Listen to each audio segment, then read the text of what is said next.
Sveiki, labą vakarą. Labą vakarą. Mes varome kamuolį aplink Lietuvą. Turbūt girdėjote apie Varom už Lietuvą projektą. Nu, kaip negirdėsiu, atrodo, mes iš Kauno išlydėjom.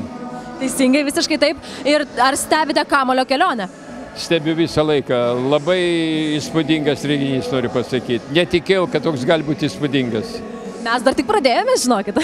Suprantu, bet įspūdis tikrai didžiulis ir tiesiog, kažkoks svyrauja nepaprastas krepšinio fanatizmas, sakyčiau. Pirmas įvykis pasaulyje, kad tokį galima sugalvoti kamuolio varymą.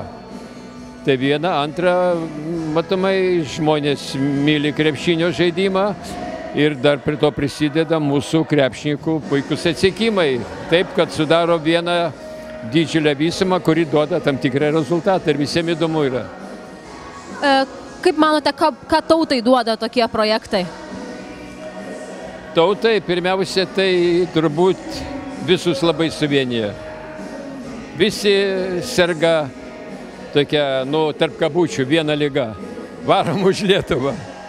Tai čia labai didelis dalykas. Visada, kada vykdavo Europos čempionatai, pasaulio arba olimpinės žaidynės, per tas 2 savaitės Lietuva būdavo vieninga kaip kumštis. Ir dabar panašiai viskas vyksta. Jau šitas varimas už Lietuvą pradėjo Lietuvą vienyti jau anksčiau. Čia labai puikus dalykas.